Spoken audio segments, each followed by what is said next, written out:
Hello everyone. हम इस question को कर रहे थे, लास्ट वीडियो बीच में ही रुक गया था। तो हम यहाँ पे थे कि हमें इस क्वेश्चन के लिए बचे हुए दो पोल और निकालने थे, और उसके लिए हमने मेन इक्वेशन को ऑक्सिलरी इक्वेशन से, फर्स्ट ऑक्सिलरी इक्वेशन से जो फोर्थ ऑर्डर की थी, डिवाइड कर दिया। तो अभी देखो कैसे करेंगे, ये जब डिवीजन कैसे परफॉर्म होगा। आप क्या करो, 2s4 को किससे मल्टीप्लाई करें कि s raise to the power 6 आ जाए। तो आप s raise to the power 6 को 2s4 से डिवाइड कर दो एक बार। ओके, क्या आया, s²/2। दैट मीन्स आप s²/2 टाइम्स डिवीजन करोगे किसका, इस इक्वेशन का, थ्रू दिस। ओके, तो देखो अब आप क्या करो, जब ये आपके पास पैरामीटर आ जाए तो आप क्या किया करो, आई होप ये डिवीजन आपको आता हो। तो s²/2 और इसको पूरा मल्टीप्लाई कर दो इससे, 2s4 प्लस 4s² प्लस 2, इससे मल्टीप्लाई करोगे तो 2 से ये 2 टाइम्स कैंसिल, तो ये हो जाएगा s raise to the power 6, 2 times cancel, तो ये 2s4 एंड प्लस s², इस टाइप का आएगा। ओके, इसके बाद आप इन कोफिशिएंट्स को उठा के यहाँ पे लिख लो, s raise to the power 6, 2s4 and यहाँ पे आपके पास आ जाएगा s² हेयर। ओके, जो जिस ऑर्डर का हो उसको उसी के नीचे आप लिख दोगे।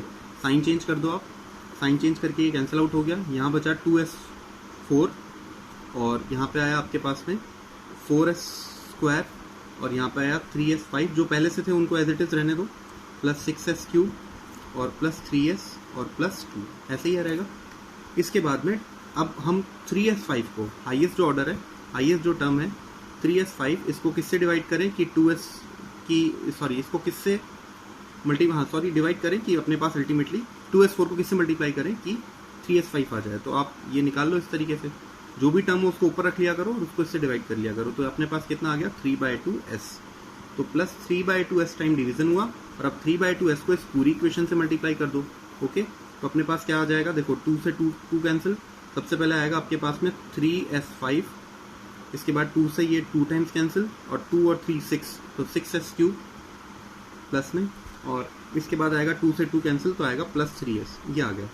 साइन चेंज कर दो आप, साइन चेंज करते ही आपके पास ये कैंसिल आउट, ये कैंसिल आउट, ये कैंसिल आउट। अब क्या बचा, 2s4, 4s² प्लस में है ये, और प्लस 2, और आप देख रहे हो ये दोनों सेम इक्वेशन है, यानी अगर मैं प्लस 1 टाइम्स अगर मैं डिवीजन करूं तो अपने पास यहाँ पे क्या आ जाएगा, 2s4 4s², अगर मैं 1 को यहाँ से मल्टीप्लाई करूं तो प्लस 2, एंड साइन चेंज करते ही अपने पास ये क्या आ गया, सब कैंसिल आउट हो गया, फुल टाइम डिवीजन हो गया। यानी फाइनली ये जो इक्वेशन है ये मुझे वो बचे हुए दो पोल दे सकती है जो इस क्वेश्चन के लिए मेरे को रिक्वायर्ड है। तो देखो हम अब यहाँ पे क्या करेंगे, इस इक्वेशन को लेके आते हैं, s²/2 plus 3/2s plus 1 equal to 0। यहाँ पे हमने देखा तो इसको इजीली हम सॉल्व करके ऐसे लिख सकते हैं, s² plus 3s plus 2 equal to 0, और अगर आप इसके फैक्टर करोगे तो आपके पास आ जाएगा s प्लस 1 और s plus 2 equal to 0। So it's mean जो बचे हुए दो पोल हैं वो एक्चुअली इन लोकेशंस पे लाई कर रहे हैं। अब अगर मैं कंप्लीट अगर सिस्टम के लिए पोल डिफाइन करूं तो देखो, दो पोल तो अपने पास आयोटा पे थे, दो पोल माइनस आयोटा पे थे, एक पोल -1 पे है और एक पोल -2 पे है। तो आई होप अब आप क्लियरली समझ पा रहे हो कि इस सिस्टम के लिए ये है टोटल जो हमारे पास क्वेश्चन था, ये जो क्वेश्चन था इसके लिए जो टोटल पोल की लोकेशंस हैं वो ये हैं। और हमने शुरू में क्या देखा, हमने यहाँ पे शुरू में ही बिना कोई फर्दर एनालिसिस किए, इस केस के लिए जब आपके ऑर्डर 0 हो जाती हैं, पूरी ऑर्डर 0 हो जाती है, तो इस केस के लिए आप कभी भी शुरू में डायरेक्ट आंसर मत किया करो, आप ये पूरा प्रोसेस किया करो जो मैंने आपको भी सिखाया। फर्स्ट ऑक्सिलरी इक्वेशन जो भी आई थी उसको आप रूट निकालो, वो सिस्टम के पोल देगा। मेन इक्वेशन को ऑक्सिलरी इक्वेशन से डिवाइड करो, जो हमने यहाँ पे प्रोसेस किया है, इससे आपको बचे हुए पोल और मिल जाएंगे। अब आपके पास पूरा कंप्लीट पोल 0 पैटर्न है, और अब मैं डायरेक्ट कह सकता हूँ क्योंकि पोल रिपीटेड है और जियोमेट्रिक एक्सिस पे है, तो इसका मतलब ये जो सिस्टम है मेरा, ये कैसा है, अनस्टेबल है, sorry not stable, this is purely unstable system. Okay, GATE में रिसेंटली अभी 2018 या 17 के आसपास में एक क्वेश्चन आया था जिसमें उसने पूछा था, इसी टाइप का क्वेश्चन देके उसने पूछा था कि हमें ये फाइंड आउट करना था कि जैसे सपोज ये क्वेश्चन आ गया, लेट्स से यही वो क्वेश्चन है, और इसमें अगर आपको देके पूछ लिया कि आप बताओ कितने पोल आपके लेफ्ट हैंड साइड पे हैं, ध्यान से सुनना, लेफ्ट हैंड साइड पे, not right hand, left hand side पे कितने पोल हैं। आपने ये पूरा प्रोसेस किया, यहाँ तक आए, सिर्फ यहाँ तक आपने देखा कोई भी पोल राइट हैंड साइड पे नहीं है, तो आपको तो क्या लगेगा, सारे के सारे पोल कहाँ पे हैं, लेफ्ट हैंड साइड पे। आप आंसर कर दोगे इसमें टोटल 6 पोल हैं, और आप आंसर कर दोगे कि 6 पोल हैं और 6 ही pole right hand side, left hand side पे, not right, left hand side पे। लेकिन अब आप खुद देखो कितने पोल हैं लेफ्ट हैंड साइड पे, सिर्फ 2 पोल हैं, क्योंकि 4 पोल कहाँ पे, जे ओमेगा एक्सिस पे हैं। तो ये प्रोसेस बहुत इंपॉर्टेंट है, इस टाइप के क्वेश्चन हर साल आते हैं, आपको ये प्रोसेस बहुत अच्छे से आना चाहिए। ये क्वेश्चन बहुत इंपॉर्टेंट है और आगे के टॉपिक्स रूट लॉकस नाइक्विस्ट प्लॉट में भी ये टॉपिक अपने को काम आने वाला है। तो इस क्वेश्चन को आप बार बार करो, ठीक है। जब तक आपको अच्छे से समझ में नहीं आए, फिर भी डाउट हो तो आप मेरे से फ़ोन पे भी पूछ लेना इसे, ओके। लास्ट टाइप के क्वेश्चन पे आते हैं अपन। जो लास्ट टाइप का क्वेश्चन है, अभी तक हमने एक क्वेश्चन किया जिसमें फर्स्ट एलिमेंट 0 हो जाता है, जो वाला हमने क्वेश्चन किया था थीटा एज्यूम करके। इसके बाद सेकंड क्वेश्चन किया हमने, सेकंड केस जबकि कंप्लीट आपकी ऑर्डर 0 हो जाती है, दिस वन। एक लास्ट केस और बचा हुआ है, वो और देखते हैं। उसके बाद आपका राउथ सर्विस चैप्टर एक बार के लिए कंप्लीट हो जाएगा। आप इसको बेसिक मैंने एक तरह से आपको कंप्लीट करवा दिया है। इसके बाद आप क्वेश्चन करोगे, डाउट आएंगे, मैं और इसके कंसेप्ट आपको बताता जाऊँगा।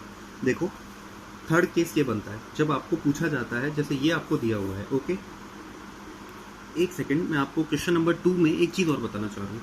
क्वेश्चन नंबर 2 में ये देखो, क्वेश्चन नंबर 2 में आप एक बार ये देखो, फाइनल पोल जीरो डायग्राम जो अपना बना है वो ये बना है। फाइनल पोल जीरो डायग्राम जो अपना बना है वो ये बना है, ओके।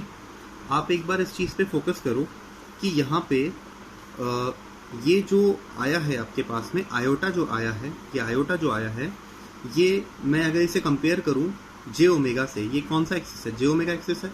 आप एक बार, मैं आपको कुछ और समझाता हूँ। देखो हमारे पास में ये सेकंड ऑर्डर सिस्टम होता है, s square plus 2 zeta omega n s plus omega n square, ये होता है हमारे पास में।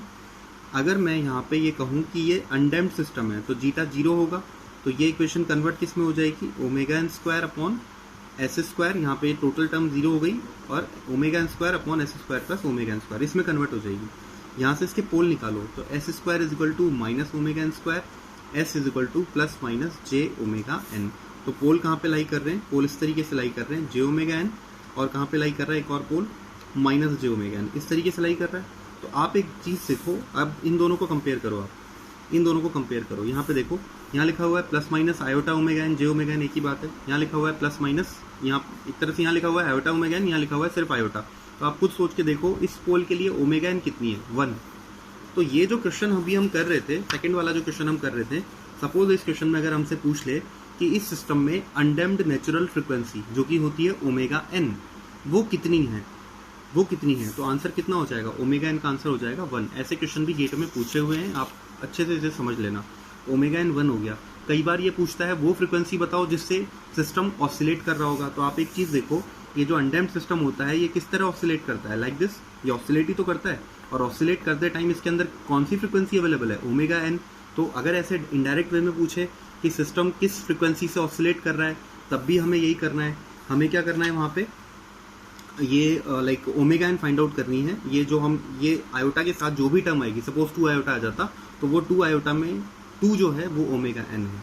और ये केस तभी बनता है जबकि क्या होता है, एक पूरी की पूरी ऑर्डर 0 हो जाए। मैं अब आपको थर्ड क्वेश्चन करवा रहा हूँ, उसमें मैं इस केस को भी मिक्स करूंगा और काफ़ी कुछ उस थर्ड क्वेश्चन से आपको सिखाऊंगा, वो फाइनल क्वेश्चन है, ओके। देखो इसे, हमने इस क्वेश्चन को थोड़ा बहुत पहले भी सॉल्व किया था। अभी ये राउथ टेबल तो पूरी बनी गई थी थर्ड क्वेश्चन की। इस क्वेश्चन में क्या पूछा हुआ है, इस क्वेश्चन में देखो, अब मैं इसके क्वेश्चन बनाता हूँ। इसमें पूछा हुआ है के की रेंज बताओ सो दैट सिस्टम क्या हो, स्टेबल हो, ओके। सेकंड क्वेश्चन पूछा हुआ है के की वैल्यू बताओ सो दैट आपका सिस्टम क्या हो, मार्जिनली स्टेबल हो। और मार्जिनली स्टेबल होने का मतलब क्या होता है, आपका सिस्टम कैसा हो, अनडैम्प्ड हो, जिसका मतलब क्या होता है, आपके पोल कहाँ लाई करे, जे ओमेगा एक्सिस पे, कॉम्प्लेक्स कॉन्जुगेट, जे ओमेगा एक्सिस पे आपके पोल लाई करे, not complex conjugate, J omega axis पे आपके पोल लाई करे। ये 2 क्वेश्चन है। तो देखो, सबसे पहले तो हम राउथ टेबल बना लेंगे। राउथ टेबल बनाने के बाद में सपोज मुझे पूछा हुआ है के की रेंज बताओ सिस्टम के स्टेबल होने के लिए, ओके। तो देखो, अगर मैं यहाँ पे के को, ये हमने याद हो तो ये पूरा हमने प्रोसेस किया था प्रीवियस वीडियोस में, मैंने आपको बताया है ये प्रोसेस किया था। तो हम जब के की वैल्यू को 1 से कम रख रहे हैं तो कोई साइन चेंज नहीं हो रहा, सिस्टम स्टेबल था। तो आप खुद सोच के देखो, अगर मैं के की वैल्यू लेस देन 1 लेता हूँ तो ये पॉजिटिव पॉजिटिव पॉजिटिव, के की वैल्यू लेस देन 1 है तो 1 माइनस लेस देन 1 तो पॉजिटिव, ये भी पॉजिटिव। तो ओवरऑल सिस्टम कैसा हो जाए, ओवरऑल साइन, कोई साइन चेंज नहीं। और के की वैल्यू लेस देन 1 के लिए आपका सिस्टम कैसा हो जाएगा, आपका सिस्टम स्टेबल हो जाएगा। वन मोर थिंग, आपको के की वैल्यू 0 से बड़ी भी लेनी है। तो मैं अगर इसको पूरा लिखूँ तो 0, k/1 ये रेंज हो जाएगी आपकी स्टेबिलिटी की। k की वैल्यू 0 से बड़ी क्यों लेनी है, क्योंकि अगर आपने k को 0 से लेस देन कर दिया तो ये नेगेटिव हो जाएगा, तो एक लास्ट में साइन चेंज हो जाएगा, लास्ट में, ठीक है। तो अपने को k की वैल्यू इस रेंज में लेनी है, तब तो अपना सिस्टम स्टेबल होगा। ये आंसर तो आ गया। अब अपने को सेकंड में पूछा है मार्जिनली स्टेबल कब होगा। मार्जिनली स्टेबल कब होता है, जब सिस्टम अनडेम्ड हो। अनडेम्ड कब होता है, जब पोल कहाँ लाई करें, j ओमेगा एक्सिस पे। अब आप फोकस करो इस पे, j ओमेगा एक्सिस पे पोल कब आएंगे, j ओमेगा एक्सिस पे पोल तब आते हैं जब अपना जो अपन ने क्वेश्चन नंबर 2 किया था कि j ओमेगा एक्सिस पे पोल तब आते हैं जबकि पूरी की पूरी ऑर्डर रो, कंप्लीट ऑर्डर रो, एक कंप्लीट ऑर्डर रो क्या हो जाए, 0 हो जाए। कंप्लीट ऑर्डर रो जब 0 हो जाएगी तो आपका पोल कहाँ पे लाई करते हैं, j ओमेगा एक्सिस पे लाई करते हैं। अब आप देखो इस सिस्टम में पूरी की पूरी ऑर्डर रो कब 0 बन सकती है, एक ये ऑर्डर रो है, एक ये ऑर्डर रो है, बस और तो कोई ऑर्डर नहीं है। s⁻3 यहाँ पे कोफिशिएंट है 5, ये कभी 0 नहीं हो सकते। कांस्टेंट नहीं है, ये कोई k नहीं लिखे, कांस्टेंट है मतलब कोई लाइक a b c इस टाइप के कोई पैरामीटर नहीं लिखे हुए। यहाँ पे आ जाओ s⁻1, इस रो में एक एलिमेंट तो ये रहा, ये ऑलरेडी 0 है, ये ऑलरेडी 0 है। अगर ये एलिमेंट 0 हो गया तो फिर कंप्लीट ऑर्डर 0 होगी। देखो कर देते हैं, इंटेंशनली कर देते हैं, क्योंकि वो तो हमसे पूछ ही रहा है, वो तो हमें कह ही रहा है कि सिस्टम को मार्जिनली स्टेबल बनाओ, तो हम इस ऑर्डर को इंटेंशनली 0 कर देते हैं। और ये कब 0 होगी, k की किस वैल्यू के लिए, हम कहेंगे 5 1 - k = 0।